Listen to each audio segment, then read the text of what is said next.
नमस्कार दोस्तों, कैसे हैं आप लोग। उम्मीद करता हूं कि सभी लोग अच्छे होंगे और आप लोगों की स्टडी भी बेहतर तरीके से चल रही होगी। पढ़ रहे हैं ना आप लोग, पढ़िए। लॉकडाउन भी अब ख़त्म होने वाला है। उम्मीद की जाती है कि इसी मंथ में अगर प्रकृति ने सब कुछ अच्छा रखा तो शायद लॉकडाउन भी समाप्त हो जाएगा। फिर आगे के क्रम में आपके एग्ज़ाम्स स्टार्ट होंगे और उसकी प्रिपरेशन जो है आपको पहले से करनी होगी। तो प्रिपरेशन आप लोग बहुत अच्छी तरीके से अपनी प्रिपरेशन को करिए और कॉन्फिडेंस अपने अंदर लाइए, जिससे कि अच्छे से आप एग्ज़ाम में चीज़ें सॉल्व कर पाएँ। आइए बात करते हैं मुद्दे की। हम लोग पॉलिटी पढ़ रहे हैं। पॉलिटी में काफ़ी कुछ हम लोगों ने इम्पॉर्टेंट चीज़ें पढ़ ली हैं। आगे के क्रम में हम लोग पॉलिटी में चल रहे हैं। देखिए, पॉलिटी मुझे लगता है, आशा करता हूँ कि आप लोगों को भी काफ़ी हद तक समझ आ गई होगी, पॉलिटी की समझ बन गई होगी। और जो लोग पहले से अच्छा जानते हैं उनको भी उम्मीद है कि कुछ इम्पॉर्टेंट चीज़ें उन्हें जानने का अवसर मिला होगा। पॉलिटी अपने आप में बहुत विशेष है। इसके बारे में मैं आपको बता चुका हूँ कि इसकी इम्पोर्टेंस क्या है। इसकी इम्पोर्टेंस को ध्यान में रखते हुए जो भी आगे के वीडियोस बन रहे हैं वो सब आप लोग बहुत सीरियसली देखिए, क्योंकि बहुत सारी गुड़ बातें हैं जो कि एग्ज़ाम में पूछता है। वो सारी चीज़ें हम लोग प्रयास करते हैं कि उसको आपको दे दिया जाए। आगे के क्रम में जब चीज़ें और बेहतर होती चली जाएंगी तो फिर आप लोगों को अच्छे से PDF नोट्स वगैरह भी हम लोग प्रोवाइड करने की पूरी कोशिश करेंगे कि ऐसा भी हो पाए आपके लिए, क्योंकि बहुत सारे ऐसे तथ्य हैं जो कि हम लोग चाह करके भी आप लोगों को अभी तक नहीं बता पा रहे हैं। तो वो अगर समय रहा, आगे प्रकृति ने साथ दिया, आप लोगों ने सहयोग किया, तो वो भी चीज़ें आप लोगों को उपलब्ध हो सकती हैं और होंगी भी। तो आइए चलते हैं, आज दूसरा हम लोग महत्वपूर्ण टॉपिक स्टार्ट करने जा रहे हैं। अभी तक हम लोगों ने कुल टोटल 5 भाग पढ़ लिए, है ना। बड़ा दिलचस्प रहा है ये सफ़र अभी तक का। इस सफ़र में थोड़ा सा रिकॉल कर लेते हैं, फिर नए सफ़र की तरफ अग्रसर होते हैं। हम लोगों ने भाग 1 पढ़ा, जिसके अंतर्गत हम लोगों ने संघराज्य क्षेत्रों के बारे में पढ़ा। हम लोगों ने भाग 2 पढ़ा, जिसमें हम लोगों ने नागरिकता के बारे में पढ़ा। आर्टिकल भी साथ साथ लेते चलते हैं, अनुच्छेदों के बारे में भी चर्चा कर लेते हैं। तो भाग 1 जो पढ़ा हम लोगों ने, उसमें आर्टिकल 1 से लेकर के आर्टिकल 4 तक के बारे में है। भाग 2 में हमने पढ़ा, वहाँ पे आर्टिकल 6 से लेकर के 5 से लेकर के 11 तक है, आपको 11 तक है, ठीक है। और भाग 3 हम लोगों ने पढ़ा, फंडामेंटल राइट जो पढ़ा, उसमें हम लोगों ने आर्टिकल 12 से लेकर के, जिसमें 12 आप जानते हैं, और अनुच्छेद जो 12 कहता है ये राज्य के बारे में है, और कई सारे अनुच्छेद संयोग से राज्य के बारे में चर्चा करते हैं। आज वाला टॉपिक जो हम लोग पढ़ेंगे, अनुच्छेद 153, 152 के बारे में जो पढ़ेंगे, वो हम लोग जो है राज्य के बारे में, अनुच्छेद 152 जो है वो भी राज्य के बारे में ही करता है। इसके पहले हम लोगों ने पढ़ा अनुच्छेद जो है 12 के बारे में ही राज्य के बारे में डिफिनीशन करता है। तो ये बहुत ही महत्वपूर्ण आर्टिकल हैं। तो अनुच्छेद 12 से लेकर के हम लोगों ने अनुच्छेद 35 तक हम लोगों ने पढ़ा फंडामेंटल राइट में, भाग 3 के तहत। भाग 4 में हम लोगों ने पढ़ा नीति निर्देशक तत्व, DPSP, directive principle of state policy. इसमें हम लोगों ने आर्टिकल 36 से लेकर 51 तक पढ़ा। इसमें राज्य के पूरी तरह से क्या मतलब कर्तव्य होने चाहिए, मतलब यानी कि उनकी ड्यूटीज़ क्या बनाई गई हैं राज्य के लिए, इसके बारे में हम लोग विशद रूप से चर्चा कर चुके हैं। फिर उसके बाद में हम लोगों ने भाग 4 पढ़ा बच्चों। भाग 4 जो है स्पेशल एक तरह से कहिए एक व्यवस्था है, जो कि भाग 4 में इसको मेंशन किया गया है, मौलिक कर्तव्य, ठीक है, जिसे फंडामेंटल ड्यूटीज़ कहते हैं। वो भी हम लोगों ने भाग 4 में पढ़ा। इसका आर्टिकल हम लोगों ने देखा तो अनुच्छेद 51 का में इसको हम लोगों ने देखा, ठीक है। इसके बाद हम लोगों ने देखा भाग 5, जिसके बारे में हम लोगों ने बहुत अच्छे से चर्चा की। इसमें बहुत सारे ऐसे तथ्य हैं भाग 5 में, भाग 4 में भाग 5 में, जिसमें बहुत सारी ऐसी चीज़ें थीं जो कि आपको और विशद रूप से मतलब होना चाहिए था, लेकिन मैंने थोड़ा सा इसको संक्षिप्त किया है। आगे के क्रम में जब सारे टॉपिक्स कंप्लीट हो जाएंगे तो थोड़ी डिटेल में और इनके बारे में करता रहूँगा, कि बहुत सारी महत्वपूर्ण चीज़ें इसमें हैं। तो भाग 5 में हम लोगों ने देखा था, जिसमें संघ की कार्यपालिका के बारे में था, और संघ की कार्यपालिका के दायरे में क्या क्या आता है ये आप लोगों को मैं बता चुका हूँ। थोड़ा सा मैं रिकॉल कर दूँ, इसको कई अध्यायों में कन्वर्ट किया गया है, अध्यायों में बांटा गया है। अध्याय 1 में बताया गया है संघ की कार्यपालिका के बारे में बताया गया है, और फिर उसके बाद में अध्याय 2 में संघ की विधायिका के बारे में बताया गया है, और फिर इस तरह के क्रम में आगे बातें बताई गई हैं। तो हम लोगों ने देखा जो संघ की कार्यपालिका थी, उस संघ की कार्यपालिका जो हमारा मतलब भाग 5 जो है वो अनुच्छेद जो है 52 से लेकर के और अनुच्छेद 151 तक का प्रतिनिधित्व करता है। लगभग करीब में 99 आर्टिकल्स इसमें आ जाते हैं। बहुत लंबा सेगमेंट कवर करता है, लगभग 100 के करीब में आप मान के चल सकते हैं कि 100 आर्टिकल इसमें हैं, जिसमें हम लोगों ने कार्यपालिका का प्रधान राष्ट्रपति महोदय के बारे में देखा, उनकी शक्तियों के बारे में देखा, कार्यपालिका की संरचना के बारे में हम लोगों ने देखा, उपराष्ट्रपति महोदय के बारे में चर्चा की, मंत्रिपरिषद के बारे में चर्चा की, थोड़ा सा प्रधानमंत्री के बारे में भी जाना, ठीक है, और उसके अलावा मंत्रिपरिषद के बारे में कुछ की। फिर उसके बाद हम लोगों ने यहाँ पे महान्यायवादी के बारे में चर्चा की। तो ये सब तथ्य तो हम लोगों के हो गए हैं, ठीक है। अब आज हम लोग बच्चों यही जो संघ की कार्यपालिका है, इसके बाद जो हमारा चूँकि भारत जो है वह संघीय व्यवस्था वाला देश है, यानी कि यहाँ पर संघ की एक अलग इकाई होगी, राज्य की एक अलग इकाई होगी। तो ये जो संघीय शासन वाली व्यवस्था है, ठीक है, जो कि आपकी संरचना बनी हुई है, इसमें राज्य की एक अलग व्यवस्था होती है, राज्य की अलग सरकार, उसका अलग सिस्टम, उसकी अलग कार्यपालिका, उसकी अलग विधायिका, ये संरचना होती है, और संघ की अलग होती है। तो हम लोगों ने अभी तक बच्चों संघ के बारे में पढ़ा था, ठीक है, जिसमें अनुच्छेद 52 से लेकर के 51 तक के बारे में था, तमाम सारी चीज़ें उसमें हम लोगों ने जानी। आज हम लोग बच्चों इसी क्रम में भाग 7 की तरफ अग्रसर होंगे, भाग 6 की तरफ अग्रसर होंगे।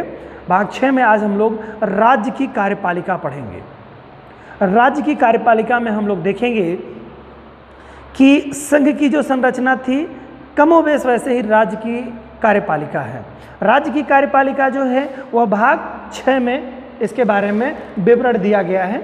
भाग 6 में राज्य की कार्यपालिका के बारे में विवरण है। इसमें आर्टिकल 152 से लेकर के जहाँ तक संघ की कार्यपालिका थी वो कहाँ तक थी बच्चों, अनुच्छेद 52 से लेकर के अनुच्छेद 151 तक था।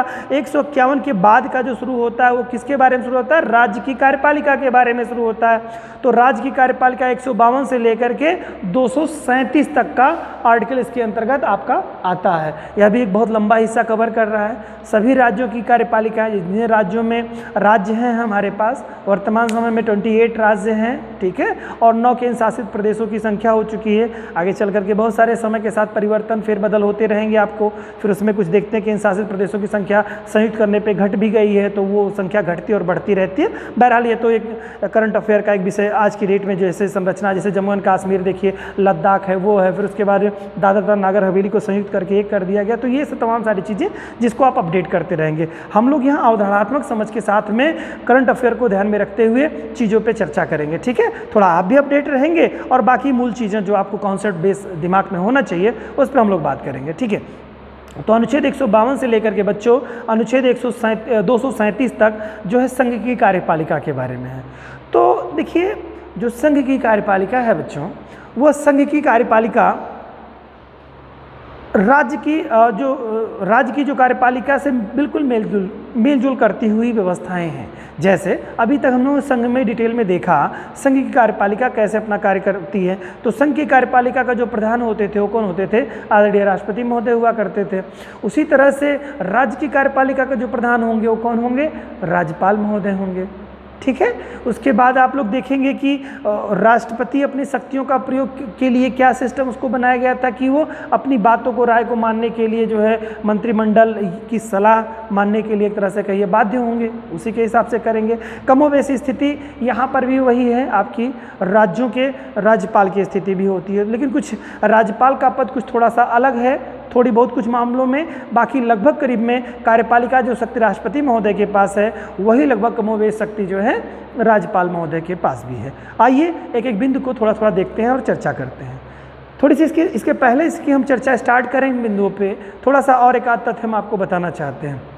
देखिए संविधान के जो 22 भाग दिए हैं, अभी मैंने इनके बारे में कुछ बताया नहीं है आप लोगों को। अनुसूचियों के बारे में कोई चर्चा अभी आप लोगों से हमने नहीं की है, ठीक है। तो ये सारी चीज़ें जो भाग हैं, अनुसूचियां हैं, इनके बारे में हम लोग आगे चर्चा करेंगे। लेकिन अभी इसके पहले आप लोग इसको थोड़ा सा अपने ही दृष्टिकोण से इसको थोड़ा देखते रहिए, क्योंकि कहीं कहीं जिक्र आता है तो इसकी चर्चा होती है, आपको समझ में आना चाहिए। हालांकि मैं भाग अपने एक सीक्वेंस में कवर करता जा रहा हूँ, यदि आप इसको सीरियसली देखेंगे तो आपको भाग रटने की ज़रूरत ही नहीं पड़ेगी। जो आज हमारा हमारा 6वां भाग चल रहा है। आगे चल करके हम लोग 22 भागों तक कवर करेंगे और हर एक बिंदु को मैं बहुत सीरियसली आपको पढ़ाऊंगा। लेकिन आप लोग भी थोड़ा मेहनत से इसको देखें। आप लोग कोई लाइक और कोई कमेंट के साथ साथ कम से कम कुछ बातें तो बताया करिए, कम से कम कमेंट तो कर दिया करिए कि क्या चीज़ें अच्छी लगी, क्या चीज़ें अच्छी नहीं लगेंगी। देखिए, एक जो होनहार विद्यार्थी है वो अगर किसी चीज़ को देखता है, उसके लिए जब तक वो कोई रिस्पांस नहीं देगा तब तक शिक्षक अपने आप को और बेहतर नहीं कर पाएगा। जब तक आप सवाल नहीं पुटअप करेंगे तब तक एक बेहतर चीज़ आपको बता पाना एक मुश्किल विषय बनेगा। यदि आपको जरा सा भी कुछ अच्छा लगता हो वीडियो में तो ज़रूर कुछ कमेंट करके अपनी फीडबैक को दिया करिए। यदि आपको अच्छा नहीं लगता तो कम से कम यही लिख दिया करिए कि वीडियो सर बिल्कुल समझ में आपकी नहीं आई। अच्छा लगेगा थोड़ा जान करके कि कम से कम कुछ ऐसे बच्चे भी हैं जिनको वीडियो बिल्कुल नहीं समझ में आती है, और कुछ एक लोग जिनको कुछ समझ में आता है तो वो कम से कम ये बात बताया करें। इससे क्या होगा कि आपको प्रेरित होने के कारण से और भी अच्छा बताने का प्रयास किया जाएगा, ठीक है। और बाकी कोई विशेष इंटेंशन नहीं है मेरा, लेकिन कुछ एक जो 2-4-10% बच्चे ही पढ़ते होंगे जो सीरियसली, वो कम से कम इन बातों के बारे में जिक्र करें कि सर हमें ये तथ्य नहीं समझ में आया। मान लो मैं आज राजपाल आपको पढ़ाऊँगा, ठीक है, राज्यों के विषय में कुछ बताऊँगा। यदि ये चीज़ें आपको नहीं समझ में आती हैं तो आप उसको बताइए कि सर मुझे नहीं समझ में आया, कृपया नेक्स्ट वीडियो में मुझे कुछ और एक्सप्लेन करिए, या जो क्वेश्चन आपको वो करिए, ठीक है। तो इससे थोड़ा सा आपका कॉन्फिडेंस और बढ़ेगा। आइए बात करते हैं आगे के बिंदुओं पे। तो हम लोगों ने देखा भाग 5 में संघ के बारे में बताया गया था, भाग 6 में मैंने बताया राज्यों की कार्यपालिका के बारे में बताया गया है, और भाग 7 को छोड़ करके भाग 8 में फिर पुनः चले जाते हैं तो वहाँ केंद्र शासित राज्यों के बारे में बताया गया है। तो 3 भाग आप जीवन में अपने याद कर लीजिए, इससे क्वेश्चंस आते हैं और कभी आपको भूलना नहीं है। भाग 5 में संघ की कार्यपालिका के बारे में पूरी तरह से बात किया है। संघ की कार्यपालिका, संघ की विधायिका, मतलब सब कुछ है, यानी संघ सीधे कहिए। संघ के बारे में भाग 5 में बताया गया है बेटा। और भाग 6 में क्या किया गया है, राज्य के बारे में बताया गया है। तो राज्य की कार्यपालिका, राज्य की विधायिका और तमाम सारी चीज़ें इसके अंतर्गत आपको राज्य के अंतर्गत मिलेंगी। तो भाग 5 संघ के बारे में बताया गया है, भाग 6 राज्यों के बारे में बताया गया है, और भाग 8 केंद्र शासित राज्यों में जो व्यवस्थाएं होंगी उनके बारे में बताया गया। यहाँ देखिए मैंने इसको मेंशन किया है, केंद्र शासित प्रदेशों की शासन व्यवस्था के बारे में भाग 8 में आर्टिकल 239 से लेकर के 242 तक, ठीक है। भाग 7 के बारे में हम लोग चर्चा करेंगे, उसके बहुत सारे बिंदुओं को निरसित कर दिया है, राज्यों की कैटेगरी बनाई गई थी उसको निरसित कर दिया गया है, इस नाते वो अभी यहाँ पर हम जिक्र नहीं कर रहे हैं, ठीक है। हम लोग उसके बारे में आगे जिक्र करेंगे। हम लोग ये बात ध्यान रखिए, बहुत सीक्वेंस से पढ़ रहे हैं तो इसमें आपको आर्टिकल भी रटने की ज़रूरत नहीं पड़ेगी, बशर्ते आप वीडियो सीरियसली देखते रहें। इसको 2-4 बार जैसे देखेंगे आपको ऑलमोस्ट जो इंपॉर्टेंट आर्टिकल्स हैं वो जवानी तौर पे आपको याद हो जाएंगे। आप पहले करके देखिए, यकीन करिए, एक बात मानिए, आपको इसमें लगेगा कि हमको सारे आर्टिकल्स लगभग याद हो गए, ठीक है। तो यहाँ पर जैसे आप क्रम में देख रहे हैं, यहाँ मैंने भाग 5 लिखा है। भाग 5 में आपको अनुच्छेद 52 से लेकर 151 तक है, क्लियर, संघ के बारे में है। फिर उसके तुरंत बाद आप देखेंगे अनुच्छेद 152 से लेकर के अनुच्छेद 237 तक, ये तो सीधे सीक्वेंस में ही है ना भाई। तो ये राज्य के बारे में भाग 5-6 दे दिया है। फिर उसके बाद में एक आर्टिकल अगर आप छोड़ देते हैं अनुच्छेद 238, उसके बाद अनुच्छेद 239 से लेकर के 242 तक आपके भाग 8 में आपको दिया गया है। समझ रहे हैं बात को? तो ये सीक्वेंस आपको याद करने के लिए इजी हो जाएगा और 22 भागों के बारे में आप एक कॉन्फिडेंस के साथ अपनी बातों को रख पाएंगे। चलिए, तो आपने ये भी जान लिया केंद्र शासित राज्यों के बारे में किसमें दिया है, याद रहे आपको। नेक्स्ट टाइम हम लोग इसके बारे में भी चर्चा करेंगे। तो अनुच्छेद 239 से अनुच्छेद 242 तक जो है संघराज्य क्षेत्रों के बारे में दिया गया है। चलिए अब बात करते हैं भाग 6 के बारे में। तो भाग 6 जो है वह संघ राज्यों की कार्यपालिका के संदर्भ में बताया गया है। तो इसके पहले कि हम लोग इसके एक एक बिंदुओं पर डिटेल करें, इसके अंतर कार्यपालिका जो इसके संघ के राज्य के अंतर्गत जो सिस्टम आता है, जैसे राज्य वहाँ पर क्या था, केंद्र में था राज्यपाल राष्ट्रपति महोदय थे, फिर उसके बाद मंत्रिमंडल, इस तरह की व्यवस्था थी। इसी तरह से यहाँ पर राज्यपाल महोदय होंगे और जो राज्य का विधानमंडल होगा वो इसके नीचे आएगा, और वो सिस्टम लगभग कमोबेश उसी स्थिति में चलेगा जहाँ जो संघ में स्थिति हुआ करती थी। इसके पहले हम लोग ये भी जान लें कि भारत देखिए विविधताओं से भरा हुआ कंट्री है। यहाँ पर बहुत सारे ऐसे क्षेत्र हैं जहाँ पर जलवायु के दृष्टिकोण से, रहन सहन, प्राकृतिक संरचना की दृष्टि से बहुत विविधता लिए हुए हैं। और जब किसी एक राष्ट्र में सारे राज्य लगभग प्राकृतिक रूप से समान नहीं होंगे तो डिफरेंट स्थितियाँ उत्पन्न होंगी। जैसे अगर हम दक्षिण की तरफ चले जाते हैं तो वहाँ पे पर्वत पठार वगैरह की स्थिति, छोटे मोटे पर्वत पठार हमेशा आपको मिलते जाएंगे। वहाँ की जलवायु गर्म जलवायु होगी, वहाँ कोस्टल एरिया समुद्री तटीय क्षेत्र होते हैं, तो वहाँ की जलवायु और वहाँ का रहन सहन बिल्कुल एक अलग व्यवस्था के साथ है। वहाँ की कृषि एक अलग व्यवस्था के साथ में है। उसके बाद आप सीधे सीधे जैसे जैसे आप उत्तर की तरफ, ऊपर की तरफ भारत के ऊपरी हिस्से पे चढ़ते जाएंगे तो मध्य प्रदेश, महाराष्ट्र, उत्तर प्रदेश, ये सब जो क्षेत्र आपके आते जाएंगे, यहाँ की जलवायु दक्षिण की जलवायु से काफ़ी भिन्न मिलेगी। फिर इसके बाद आप अगर उत्तर में ऊपर की तरफ चले जाएंगे, यानी कि उत्तराखंड, हिमाचल प्रदेश, जम्मू एंड कश्मीर, है ना, इन राज्यों में यदि आप जाएंगे तो वो पहाड़ी और ठंडे क्षेत्रों की स्थिति आपको मिलेगी। मैं क्यों बात कर रहा हूँ, इसको सीरियस से सुनिए तो आप समझ पाएंगे कि सर बात क्यों कर रहे हैं इस मुद्दे पे। वहीं हम दक्षिण भारत की तरफ अगर हम वहीं पूर्वोत्तर भारत की तरफ हम चले जाते हैं तो वहाँ पर हम लोग अगर हम सेवन सिस्टर्स के बारे में बात करें तो वहाँ पर आपको देखने को मिलेगा कि अरुणाचल प्रदेश से ले करके और मिज़ोरम तक की बात अगर हम बात करेंगे, त्रिपुरा, मिज़ोरम, मणिपुर, नागालैंड, है ना, ये जो हमारे कंट्रीज़ हैं वो स्टेट्स जो हैं इनके बारे में बात करेंगे तो ये थोड़ी विविधता अलग लिए हुए हैं। अगर हम अब बात करें कि मेघालय वगैरह के बारे में तो आप जानते हैं मासिन राम जो है पहले चेरापूंजी हुआ करता था मेघालय का, अब मासिन राम है जहाँ पर बहुत ज़्यादा वर्षा होती है ना, विश्व में सबसे ज़्यादा वर्षा वहीं पे होती है। तो वो जो क्षेत्र है वो पहाड़ी क्षेत्र है, वहाँ की जलवायु, वहाँ की प्रकृति बिल्कुल अलग है, जैसे मैदानी क्षेत्रों से, दक्षिण भारत के क्षेत्रों से और स्टेट्स जो है उसके क्षेत्रों से बहुत डिफरेंट है। और वो जंगलों से घिरा हुआ क्षेत्र है, वहाँ पर सड़कों की इतनी समुचित व्यवस्था नहीं है, जहाँ तक कि जिन मैदानी क्षेत्रों में जैसे उत्तर प्रदेश, दिल्ली है, इन सब क्षेत्रों में, महाराष्ट्र है, जहाँ सड़कों की जो आधुनिक व्यवस्थाएं हैं, ये व्यवस्था उन क्षेत्रों में नहीं मिलती। वहाँ जितने भी आप पूर्वोत्तर भारत के राज्यों को देखेंगे वहाँ जंगलों की स्थिति बहुत ज़्यादा है। तो जंगलों की स्थिति ज़्यादा होने के कारण से भारत में जो संवैधानिक तौर से लोगों को बांटा गया है वो मूल आधार रूप में सामान्य कैटेगरी के जो लोग होते हैं, दूसरे होते हैं अनुसूचित जाति के लोग और तीसरे होते हैं अनुसूचित जनजाति के लोग। तो मैक्सिमम जनजातीय जो क्षेत्र है के लोग हैं वो पूर्वोत्तर भारत में हमारे पाए जाते हैं। मैक्सिमम जनजातियाँ उन्हीं क्षेत्रों में पाई जाती है क्योंकि वहाँ वनों की संख्या बहुत ज़्यादा मिलती है। तो इन क्षेत्रों में विकास और डेवलपमेंट इतना नहीं है, अपेक्षितया कम है जितना हम लोगों के क्षेत्रों में है, जैसे दिल्ली में है, महाराष्ट्र में है, कर्नाटका में है, यूपी में है। इन क्षेत्रों की अपेक्षा बहुत कम है पूर्वोत्तर भारत के क्षेत्रों में। तो इस कारण से संविधान में जब हमारा संविधान बन रहा था तो उस समय ही हमारे संविधान निर्माताओं ने इस बात का बहुत बारीकी से ध्यान रखा कि उन लोगों को एक विशेष स्थान दिया जाए जिससे वो अपनी सभ्यता, संस्कृति और अपने समाज में एक सही ढंग से जीवित रह सकें। उन राज्यों को एक विशेष आधार, विशेष सपोर्ट दिया गया कि जिसके आधार पर वो वहाँ पर बहुत सारे नियम कानून डिफरेंट टाइप के भिन्न तरीके से लागू होते हैं। जैसे अभी आप लोगों ने NRC वगैरह का मुद्दा देखा, मैंने कभी चर्चा भी की है पॉलिटी वाले सेगमेंट में, आपको जब सिटीजनशिप पढ़ रहे थे, नागरिकता पढ़ रहे थे, तो उसमें मैंने बताया है। तो बहुत सारे ऐसे जो कंट्रीज, अभी मैं आज आपको बात करूंगा अनुच्छेद 371, अनुच्छेद 370 तो आप जानते ही होंगे, बहुत चर्चित विषय रहा है। जम्मू एंड कश्मीर के लिए स्पेशल उपबंध किया गया था, उसमें व्यवस्था की गई थी, उस राज्य के लिए एक अलग व्यवस्था दी गई थी। बहरहाल अब वो भारत सरकार के द्वारा उसको समाप्त किया जा चुका है। ठीक है, आदरणीय राष्ट्रपति महोदय की स्वीकृति के बाद वो अब आर्टिकल 370 समाप्त हो चुका है। और बात उसके बाद देखेंगे कि अनुच्छेद 371 के बारे में देखेंगे तो 371 अनुच्छेद है, ये उन्हीं राज्यों के बारे में है बच्चों जहाँ पर जनजातीय क्षेत्रों की जनसंख्या ज़्यादा है, जो समाज की मूल धारा से काफ़ी पिछड़े हुए हैं। तो इनके लिए गवर्नमेंट ने ऐसी फैसिलिटी, ऐसी सुविधा संविधान में बनाई गई संविधान निर्माताओं के द्वारा कि इनको एक विशेष दर्जा दिया गया है।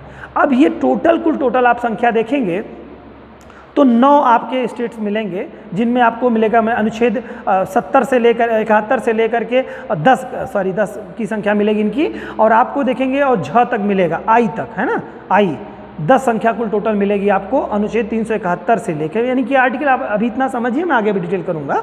अनुच्छेद 71 जो है कितना, 371 नॉट 71, 371। अनुच्छेद 371 जो करता है ये इन राज्यों के लिए विशेष उपबंधित करता है बच्चों। तो पहले हम इन राज्यों के उपबंधों के बारे में थोड़ी सी चर्चा कर लें, क्योंकि राज्य की कार्यपालिका पढ़ने जा रहे हैं। फिर इसके बाद में हम लोग चर्चा करेंगे जिन राज्यों में राज्य की कार्यपालिकाएँ के लिए अलग व्यवस्थाएं दी गई हैं। तो यानी कि बाकी इन जो 10 राज्य हैं, इन 10 राज्यों के बाद में अगर आप देखेंगे तो वो संरचना एक अलग टाइप की संरचना होगी। तो कुछ विशेष उपबंध किया गया है, क्यों उपबंध किया, इसके बारे में आप लोग अभी जान चुके हैं। मैंने अभी आपको चर्चा की कि ये राज्य कहीं ना कहीं जनजातीय समूहों का या बहुत ज़्यादा पिछड़े होने के नाते इनके लिए सरकार ने संविधान के समय ही संविधान निर्माताओं ने इनको विशेष उपबंध के तौर पे इनको क्लासिफिकेशन किया है, जो कि सामान्य राज्यों से भिन्न है। अब वो कौन कौन से राज्य हैं ये आपको याद होने चाहिए। मैं आइए उस पर चर्चा करता हूँ, फिर इसके बाद में राज्य की कार्यपालिका राज्यपाल महोदय के बारे में हम लोग फिर चर्चा करते हैं। ठीक है, चलिए आइए देखते हैं। देखिए क्या है कि भाग 6 जब स्टार्ट करते हैं, आर्टिकल 6 जब हम लोग भाग 6 स्टार्ट करते हैं तो भाग 6 की जो संरचना बनती है वह क्या बनती है, अनुच्छेद 152 से लेकर के। इसमें क्या कहा गया है, पहले हम लोग एक एक आर्टिकल यहाँ से स्टार्ट करते हैं। भाग 6 अनुच्छेद 52 में क्या बातें बताई गई हैं। इसमें कहा गया है अनुच्छेद 152 में राज्य शब्द को परिभाषित किया गया है। जैसा कि मैंने अभी आपको शुरुआती दौर में जिक्र किया था कि किसके बारे में बात किया गया, राज्य। अनुच्छेद 12 में 12 में क्या है, राज्यों के बारे में बताया गया है। वही सेम चीज़ लगभग करीब में यहाँ पे अनुच्छेद 152 में भी है, राज्य के बारे में राज्य को परिभाषित किया गया है। ठीक है, परिभाषित करता है ये कि कौन राज्य की डिफिनेशन में आएगा, है ना। फिर इसके बाद में आगे का क्या उपबंध है, संविधान द्वारा कुछ अन्य राज्यों के संबंध में भी अनुच्छेद 371 से अनुच्छेद 371 झ, और इसको बेटा क ख ग घ के क्रम में अगर आप जाएंगे तो भी आप इसको लिख सकते हैं, और इसको ABCD के क्रम में भी लिख सकते हैं। तो मैं दोनों बातें आपको बता दे रहा हूं। अनुच्छेद 370 एक अलग उपबंध है, फिर 370 एक अलग है, 370 एक कहिए चाहे 370 का कहिए, सॉरी यार 371 70 नहीं, कहीं पे भी 70 का जिक्र नहीं हुआ, अनुच्छेद 370 वहाँ पे था। तो यहाँ पर बात होगी अनुच्छेद 371, फिर इसके बाद अनुच्छेद 371 ए, ठीक है, या इसी को अनुच्छेद 371 का, या इसी को अनुच्छेद 371 1 भी कह सकते हैं, कुछ भी आप इसकी नंबरिंग कर सकते हैं। ठीक है, तो ये एक चीज़ है। तो यहाँ से आप लोगों का स्टार्ट होता है अनुच्छेद 371 से लेकर के बच्चों 371 आई तक या 371 झ तक राज्यों के बारे में विशेष उपबंधी किए गए हैं। ठीक है, आइए हम लोग एक एक के बारे में थोड़ी देर चर्चा करते हैं। 371 में किन किन राज्यों को रखा जाता है। ठीक है, ठीक है, आइए देखते हैं के तहत विशेष प्रावधान किया गया है जो सिर्फ उन्हीं राज्यों में लागू होता है। कौन कौन से राज्यों में लागू होता है वो देखते हैं हम लोग। अनुच्छेद 371, देखिए पहले क्या हुआ करता था, कभी ये राज्य जो हुआ करते थे संयुक्त हुआ, कुछ बहुत सारे राज्य ऐसे थे संयुक्त थे, जैसे महाराष्ट्र जो है और गुजरात है, वो क्या है कि ये दोनों सीक्वेंस जो है एक ऐसे राज्य हुआ करते थे कि दोनों कभी एक हुआ करते थे। ठीक है, आज वर्तमान समय में गुजरात आपको अलग दिखाई देता है और महाराष्ट्र आपको अलग दिखाई देता है। ठीक है, तो गुजरात और महाराष्ट्र जो अलग अलग दिखाई देते हैं वो बंटने के बाद है, लेकिन उनके लिए विशेष उपबंधित किया गया है। यानी कि यहाँ पर जो भी देखेंगे, जिन राज्यों के बारे में बात कर रहा हूँ बच्चों, ये राज्य ज़रूर से आप देखेंगे तो वो कभी किसी ज़माने में बहुत पिछड़े हुआ करते थे, इनको विशेष राज्य का दर्जा दिया गया है। इनमें सामान्य राज्यों की डिफिनीशन की जो बातें होती हैं वो नहीं हटाई जाती। जैसे अभी देखिए सरकार ने जब आर्टिकल 370 समाप्त किया था जम्मू एंड कश्मीर से, तो तमाम सारे राज्य मतलब यही सारे राज्य, ये तमाम सारे राज्य जो हैं सरकार के थोड़े से एक तरह से कहिए प्रतिक्रिया रूप विरोध कर रहे थे। उनको ये डर था कि कहीं सरकार ऐसा ना हो कि अनुच्छेद 370 उधर समाप्त कर रही है, आगे चल करके अनुच्छेद 371 भी समाप्त कर दे। तो 371 समाप्त कर देने की स्थिति में क्या होगा, इन राज्यों को जो विशेष आर्थिक सहायता, विशेष आर्थिक उपबंध इनके लिए जो किए गए हैं, अलग से जो रिजर्व मतलब स्पेशल कैटेगरी में रखने के कारण इनकी जो सुविधाएं मिली हुई हैं वो सुविधाएं छिन जाएंगी। तो लोगों को डर ऐसा था कि कहीं ऐसा ना सरकार कर दे कि आर्टिकल 371 को भी समाप्त कर दे और 371 में सारे उपबंध जितने हैं आई तक के जो झ तक उपबंध हैं उनको समाप्त कर दे। तो सरकार का लोग इसी कारण से जो है विरोध कर रहे थे। फिर आगे चल करके लोगों ने क्या किया कि मतलब सरकार ने सांत्वना दी कि नहीं भाई ऐसा कुछ नहीं होने वाला है, आप लोगों को कोई प्रॉब्लम नहीं होगी। तो फिर लोग माने। अब वो बात करते हैं वो राज्य कौन कौन से हैं। तो पहले मैंने बात की 371, तो सबसे पहले शुरुआत होती है हमारे महाराष्ट्र से। महाराष्ट्र और गुजरात के बारे में अनुच्छेद 371 में वर्णित है। इसके बाद आप देखेंगे बहुत सारे स्टेट हैं, उनके बारे में ये आपको बच्चों याद होना चाहिए। ठीक है, याद कर लीजिएगा इसको, कोशिश करते हैं कि आपको याद हो जाए। आइए प्रयास करते हैं। 371 में क्या महाराष्ट्र तथा गुजरात के राज्यों के संदर्भ में बताया गया है, कुछ विशेष उपबंध किए गए हैं। बिल्कुल मुझे याद लगता है कि आप लोगों को याद हो चुका होगा, भूलेगा नहीं। 371 में किसके बारे में बात किया गया है, महाराष्ट्र के बारे में और गुजरात के बारे में क्या किया गया, विशेष उपबंध किए गए हैं। अब विशेष उपबंध में क्या किया गया होगा बच्चों कि उसमें उनको विशेष फैसिलिटीज के बारे में बात कही गई होगी। ठीक है, चलिए अब अगला है क्या 371 का या 371 ए, इसमें किसके लिए उपबंध किया गया है, नागालैंड। एक एक क्रम से आप लोग याद करते चलेंगे जिससे कि आपको याद हो। तो पहले आप 371 करेंगे तो भारत के मैप को अपने सामने आप रखिएगा, ठीक है, या दिमाग में अपने रखिए और एक एक को जिग जैग करते हुए अपने आप को वहां तक जाने का प्रयास करिए। ठीक है, तो हम लोग बात करते हैं, दो स्टेट हमारे नीचे चले आते हैं 371 के तहत, महाराष्ट्र और गुजरात। ठीक है, इसके बाद सीधे हम लोग जो है पूर्वोत्तर क्षेत्रों में चले जाएंगे तो नागालैंड, पहला स्टेट कौन सा पड़ जाएगा, नागालैंड। 371 के तहत नागालैंड को आपको किया गया है। ठीक है, फिर 371 का के तहत असम को किया गया है, किसको, असम को किया गया है। असम आप देख रहे हैं कहाँ से बड़ा स्टेट है, पूर्वोत्तर भारत का एक बड़ा स्टेट है, नागालैंड के बाद असम। तो क्रम आपको याद होना चाहिए, मैंने बताया 371 में जहाँ महाराष्ट्र और गुजरात थे, और 371 ए में जो आपका नागालैंड के बारे में था। 371 ख या 2 में आप बात करेंगे तो असम के बारे में है, असम जिसे कहते हैं, पहले असम नाम था, आज असम कहा जाता है अभी। 371 ग में बच्चों मणिपुर के बारे में कहा जाता है। ठीक है, मणिपुर नागालैंड के नीचे वाला हिस्सा।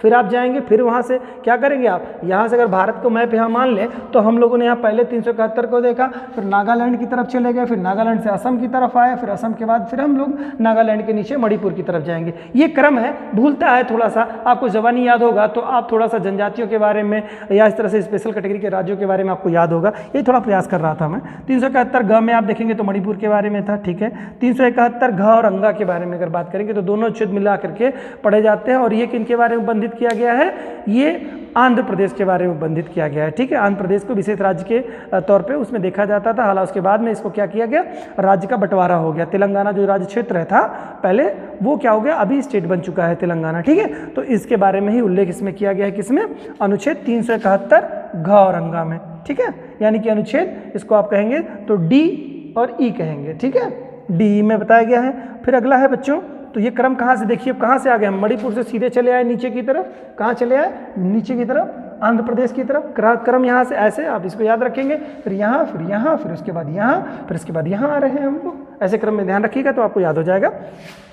फिर इसके बाद में बच्चों 371 छ में हम फिर क्या करेंगे, फिर नीचे से उठ करके सीधे ऊपर चले जाएंगे, कहाँ, सिक्किम के पास चले जाएंगे 371 छ में, है ना, यानी कि छ में आप इसको बात करेंगे, एफ इसको देखेंगे तो एफ हो जाएगा।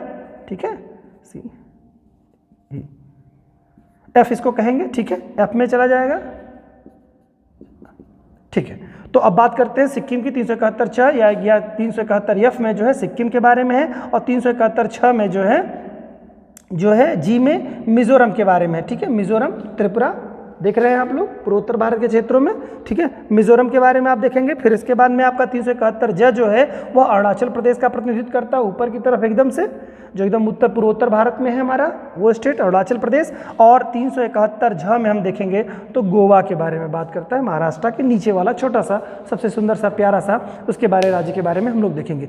तो ये तो क्या था, विशेष राज्यों के बारे में बंधित जो किया गया था। इसमें से कुल टोटल आपके जो संख्या आप लोग देख रहे हैं वो 10 राज्य अगर देखेंगे तो 10 राज्यों की संख्या आपको मिलकर के आएगी। महाराष्ट्र, गुजरात को मिलाकर के अगर राज्यों के संदर्भ में हम देखते हैं तो इस तरह से 2, 3, 4, 5, 6, 7, 8, 9 और एक 10 स्टेट आपको मिलेंगे। और इसी में से अगर तेलंगाना को भी आप मेंशन करेंगे इस वाले हिस्से में तो आप कह सकते हैं 11, लेकिन ये मूल रूप से 10 के बारे में इसमें डिटेल रूप में बताया गया है।